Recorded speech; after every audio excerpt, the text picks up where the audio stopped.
தேசம் இரவு செய்திகள். என்ன செய்தி படிச்சீங்க? எதில் படிச்சீங்க? இது வரைக்கும் செய்தி படிக்கலையா? இல்லை படிக்கணுமா? உண்மையான செய்தியை உண்மையாக சொல்கிறாங்களா?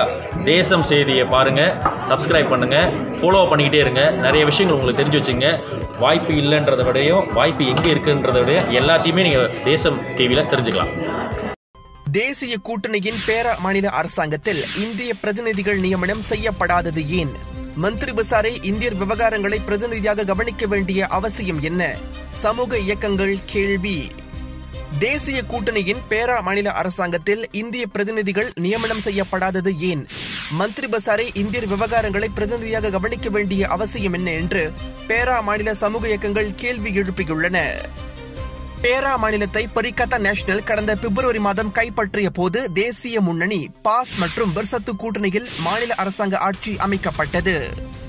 இந்த கூட்டணியில் உள்ள அம்னோ, பாஸ் மற்றும் பிர்சத்து போன்ற கட்சிகளுக்கு மாநில அரசாங்க பதவிகள் வழங்கப்பட்ட வேளையில் தேசிய முன்னணியில் அங்கம் வகிக்கும் மஇக கட்சிக்கு இதுவரையில் மாநில அரசாங்க பதவிகள் வழங்கப்படவில்லை. இந்நிலையில் தற்போது மாநில மந்திரி பசாராக இருக்கும் டத்தோஸ்ரீ அஹ்மத் ஃபைசால் அஸ்மு மாநில இந்திய விவகாரங்களை தாமே கவனித்துக் கொள்ளப் போவதாக கூறியதாக இன்றைய தமிழ் நாளேடுகளில் செய்தி வெளிவந்துள்ளது கண்டு அதிர்ச்சியும் ஆச்சரியமும் அடைந்துள்ளதாகவும், இந்திய சமுதாயத்திற்கு மாநில முதல்வரை பிரதிநிதியாக பொறுப்பேற்க வேண்டிய அவசியம் என்ன என்றும், அப்படியென்றால் மஇகவிற்கான பிரதிநிதித்துவம் எங்கே என்றும் பேரா மாநில இந்திய சமுதாயத்தை சார்ந்த அந்த சமூக அமைப்புகள் கேள்வி எழுப்பியுள்ளன. கடந்த 14வது பொதுத் தேர்தலில் பக்காத்தான் அரசாங்கம் ஆட்சி அமைந்த 22 மாதங்களில் மாநில முதல்வர் என்ற முறையில் அவர் மாநில இந்தியர்களுக்கு செய்த சேவைகள் என்ன என்றும், கடந்த பிப்ரவரி மாதம் பரிகத்தா நேஷனல் அரசாங்கம் பொறுப்பேற்ற இந்த 4 மாதங்களில் மாநில இந்திய சமுதாயத்திற்கு அவர் வழங்கிய சேவைதான் என்ன என்பதை அவர் பட்டியலிட வேண்டும் என்றும் அவர்கள் மேலும் கேள்வி கேட்டனர். கடந்த 2008 மற்றும் 2013 ஆகிய தேர்தல்களில் மஇக எந்த தொகுதியிலும் வெற்றி பெறாத போதிலும் அப்போதைய தேசிய முன்னணி அரசாங்கம் மஇக பிரதிநிதிகளுக்கு சட்டமன்ற சபாநாயகர், மாநில முதலமைச்சரின் ஆலோசகர் மற்றும் சிறப்பு அதிகாரி ஆகிய 3 பதவிகள் வழங்கியது. இதன் வழி மாநில இந்தியர்களுக்கு சிறப்பான சேவைகள் வழங்கப்பட்டது. இந்து ஆலயங்கள் தொடர்பான பிரச்சனைகள், இந்திய சமூக அமைப்புகளுக்கு நிதி உதவி, தமிழ் பள்ளிகள் சம்பந்தப்பட்ட பிரச்சனைகள், கல்வி நிதியுதவி, இந்தியர்களின் தொழில்துறைகள் பிரச்சனைகள், சமூக நல இலாக்கா மூலம் தீர்வு காணப்பட வேண்டிய பிரச்சனைகள் என்று பலதரப்பட்ட பிரச்சனைகளுக்கு தீர்வு காணப்பட்டுள்ளன. இதுபோன்ற பிரச்சனைகளுக்கு சுமூகமான தீர்வு காணப்பட வேண்டும் என்பதை கருத்தில் கொண்டு மாநில முதலமைச்சர் அவர்கள் மேற்கண்ட பதவிகளுக்கு மஇக சார்ந்த பிரதிநிதிகளுக்கு வாய்ப்பளிக்க வேண்டும் என்று இந்திய சமூக இயக்கங்கள் வேண்டுகோள் விடுத்தன என்பது குறிப்பிடத்தக்கது. நாட்டிலுள்ள பள்ளிகள் மீண்டும் செயல்பட அனுமதி, கல்வி அமைச்சர் அறிவிப்பு. இம்மாதம் ஜூலை 15ஆம் தேதி தொடங்கி படிவம் 6க்கான முதலாவது செமஸ்டர், இடைநிலை பள்ளி படிவம் 1 முதல் படிவம் 4 மற்றும் ஆரம்ப பள்ளி 5ஆம் ஆண்டு மற்றும் 6ஆம் ஆண்டு வகுப்புகள் மீண்டும் செயல்படும் என கல்வி அமைச்சர் டாக்டர் ரட்ஸிமா ஜீடின் தெரிவித்தார். மேலும் எதிர்வரும் ஜூலை 22ஆம் தேதி தொடங்கி ஆரம்ப பள்ளி 1ஆம் ஆண்டு முதல் 4ஆம் ஆண்டு வகுப்புகளும் தொடங்கப்படும் என புத்ராஜயாவில் செய்தியாளர்கள் சந்திப்பில் அவர் தெரிவித்தார். மலேசிய சுகாதார அமைச்சு மற்றும் தேசிய பாதுகாப்பு மன்றத்தின் ஆலோசனையின் பேரில் பள்ளிகள் திறக்கப்படுவதற்கான அறிவிப்பு செய்யப்பட்டதாக கல்வி அமைச்சர் கூறினார். உயர்கல்வி கூடங்கள் திறப்பதற்கான தேதி மிக விரைவில் அறிவிக்கப்படும், டத்தோஸ்ரீ இஸ்மாயில் சப்ரி யாக்கூப் தகவல். நாட்டில் உள்ள உயர்கல்வி கூடங்கள் திறக்கப்படுவதற்கான தேதி மிக விரைவில் அறிவிக்கப்படும் என தற்காப்பு அமைச்சர் டத்தோஸ்ரீ இஸ்மாயில் சப்ரி யாக்கூப் கூறினார்.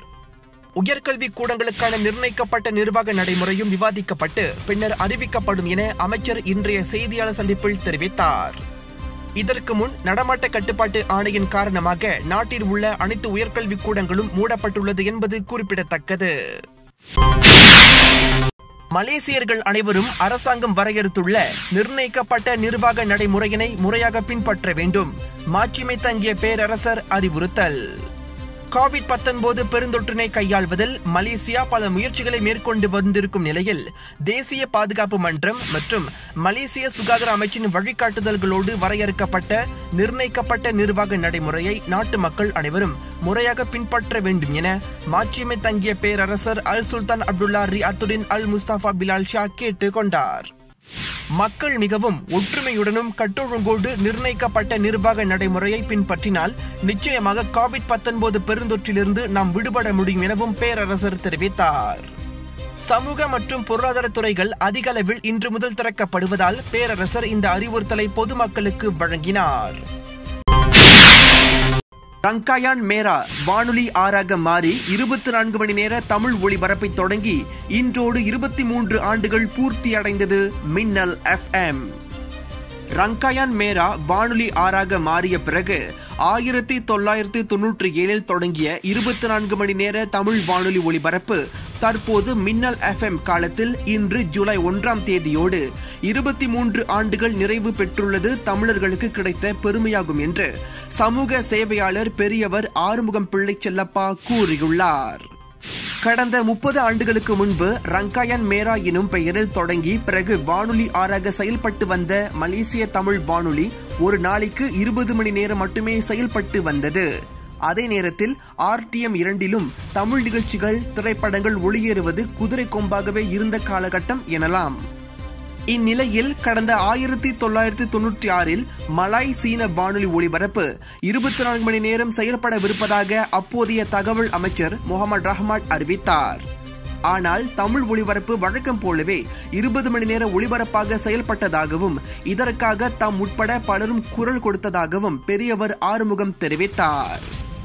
வானொலி 6 தமிழ் வானொலியையும் 24 மணி நேர ஒளிபரப்பாக மாற்ற வேண்டும் என்று பல பொது இயக்கங்கள் அமைப்புகள் குரல் கொடுத்ததன் நிலையில் நானும் அவர்களோடு சேர்ந்து தமிழ் பத்திரிகை வாயிலாகவும் அமைச்சர் முகமது ரஹ்மான் அமைச்சகத்தில் அதிகாரப்பூர்வ கடிதம் வழங்கியும் குரல் கொடுத்ததாக பெரியவர் ஆறுமுகம் சொன்னார். வானொலி 6 தமிழ் வானொலிக்கு 24 மணி நேர ஒளிபரப்புக்கு அனுமதி வழங்க வேண்டும் என்ற போராட்டம் தொடர்ந்த வேளையில் அமைச்சர் முகமது ரஹ்மான் இன்றைய தினம் அதாவது 1/7/1997 வானொலி 6க்கு 24 மணி நேர ஒளிபரப்புக்கு அனுமதி வழங்கினார். வானொலி 6 பல்வேறு மாற்றங்களை சந்தித்து பிறகு மின்னல் FM என்ற பெயர் மாற்றம் கண்டது. அது பல்வேறு பரிணாம வளர்ச்சியை அடைந்துள்ளது. வானொலி 6 தமிழ் ஒளிபரப்பு 24 மணி நேர ஒளிபரப்பை தொடங்கி இன்றோடு 23 ஆண்டுகள் பூர்த்தி அடைந்த நிலையில் இன்று கால மாற்றத்திற்கு ஏற்ப மின்னல் FM எனும் பெயரில் 24 மணி நேர ஒளிபரப்பு மிகவும் சிறப்பாக தொடர்ந்து வருவது குறித்து தமிழர்கள் பெருமைப்பட வேண்டும் என்று பெரியவர் ஆறுமுகம் பிள்ளை செல்லப்பா குறிப்பிட்டார். வானொலி 6 ஜூலை 1ஆம் தேதி 24 மணி நேர ஒளிபரப்பை மேற்கொண்ட போது டாக்டர் வி பூபாலன் வானொலி 6 தலைவராக இருந்தார் என்பது குறிப்பிடத்தக்கது. கோவிட்-19 வரலாற்றில் முதன்முறையாக இன்று ஒரே ஒரு புதிய சம்பவம். மலேசியா நோய் தொற்றிலிருந்து விரைந்து விடுபடலாம். கோவிட்-19 பெருந்தொற்று காரணமாக கொரோனா வரலாற்றில் முதல் முறையாக இன்று நாட்டில் ஒரே ஒரு சம்பவம் மட்டுமே பதிவாகியுள்ளதாக சுகாதாரத்துறை தலைமை இயக்குனர் டாக்டர் நூர் இஷாம் அப்துல்லா கூறினார். இந்த ஒரே புதிய சம்பவமும் வெளிநாட்டு நபரை சம்பந்தப்பட்டது என்பதால் மலேசியா விரைந்து கோவிட்-19 நோய் தொற்றிலிருந்து முழுமையாக விடுபடலாம் என்று தெரிய வந்துள்ளது. இந்நிலையில் 21 பேர் இன்று குணமடைந்து வீடு திரும்பியுள்ளனர். இதனால் மொத்தம் 8375 பேர் இப்பெருந்தொற்றிலிருந்து குணமடைந்துள்ளனர். நாட்டில் இன்று எந்த ஒரு மரண எண்ணிக்கையும் பதிவாகவில்லை. இதனால் மரண எண்ணிக்கை 121ஆக உள்ளது. நாட்டில் மொத்தம் 8640 பேர் இதுவரை கோவிட்-19 பெருந்தொற்றில் பாதிக்கப்பட்டுள்ளனர் என்பது குறிப்பிடத்தக்கது. டத்தோஸ்ரீ அன்வாருக்கு மலாய்க்காரர்களின் மத்தியில் ஆதரவு இல்லை. முன்னாள் பிரதமர் டாக்டர் மகாதீர் கருத்து. நம்பிக்கை கூட்டணியின் பிரதமர் வேட்பாளர் யார் என்ற போட்டா போட்டி உச்சத்தை தொட்டிருக்கும் நிலையில் டத்தோஸ்ரீ அன்வாருக்கு மலாய்க்காரர்கள் மத்தியில் போதுமான ஆதரவு இல்லை என முன்னாள் பிரதமர் டாக்டர் மகாதீர் கூறினார். டத்தோஸ்ரீ அன்வார் மலாய்க்காரர்கள் மத்தியில் மிகவும் பிரபலமாக இல்லை என்றும் இப்போது தேர்தலில் வெற்றி பெற மலாய்க்காரர்களின் ஆதரவு வெகுவாக தேவைப்படுவதாக CNBCக்கு அளித்த பேட்டியில் டாக்டர் மகாதீர் தெரிவித்தார். இந்நிலையில் டாக்டர் மகாதீருக்கும் டத்தோஸ்ரீ அன்வாருக்கும் யார் அடுத்த பிரதமர் என்று தேர்ந்தெடுப்பதில் முரண்பாட்டில் சிக்கியுள்ளன. அதோடு டத்தோஸ்ரீ ஷஃபி அப்டாலை பிரதமர் வேட்பாளராக டாக்டர் மகாதீர் இதற்கு முன் அறிவித்திருந்தார் என்பது குறிப்பிடத்தக்கது. மலேசிய கல்வி அமைச்சுக்கு புதிய தலைமை செயலாளர் நியமனம். நாட்டின் தலைமை செயலாளர் அறிவிப்பு. மலேசிய கல்வி அமைச்சின் புதிய தலைமை செயலாளராக டத்தோ யுஸ்ரான் ஷா பின் முகமது யூசுப் நியமிக்கப்பட்டுள்ளார். அவரின் பதவி நியமனம் ஜூலை 1ஆம் தேதி அமலுக்கு வருவதாக நாட்டின் தலைமை செயலாளர் டத்தோ ஸ்ரீ முகமது ஜூகி அலி ஓர் அறிக்கையின் வாயிலாக கூறினார். மலாயா பல்கலைக்கழகத்தில் பொருளாதார துறையில் பட்டம் பெற்ற அவர் இதற்கு முன் பல அமைச்சுகளில் பணியாற்றிய அனுபவம் கொண்டவர் என அவர் தெரிவித்தார். நாட்டிற்கும் கல்வி அமைச்சுக்கும் திறம்பட அவர் தனது சேவையை மேற்கொள்வார் என நாட்டின் தலைமை செயலாளர் டத்தோஸ்ரீ ஜூக்கி அலி சொன்னார். நடிகர் ரஜினிகாந்த் இல்லாமல் அண்ணாத்த திரைப்படத்தின் படப்பிடிப்பு. இயக்குனர் சிவா மற்றும் சூப்பர் ஸ்டார் நடிகர் ரஜினிகாந்த் இணையும் திரைப்படம் தான் அண்ணாத்த. சன் பிக்சர்ஸ் தயாரிக்கப்படும் இப்படத்தில் குஷ்பு, மீனா, சூரி, நயன்தாரா போன்ற முன்னணி நடிகர் நடிகைகள் நடிக்கிறார்கள். இசையமைப்பாளர் டி இமான் அண்ணாத்த திரைப்படத்திற்கு இசையமைக்கிறார். 2021ஆம் ஆண்டு பொங்கலுக்கு திரைப்படம் வெளியாகும் என அறிவிக்கப்பட்டிருந்த நிலையில் கொரோனா பெருந்தொற்று காரணமாக படப்பிடிப்பு 3 மாதங்களுக்கு நிறுத்தப்பட்டிருந்தது. இந்நிலையில் நடிகர் ரஜினிகாந்த் இல்லாமல் அண்ணாத்த திரைப்படத்தின் படப்பிடிப்புகள் நடைபெற படக்குழுவினர் திட்டமிட்டுள்ளதாக தெரிகிறது. உலகம் இனிமேல்தான் மோசமான பாதிப்பை சந்திக்கும், எச்சரிக்கும் உலக சுகாதார நிறுவனம்.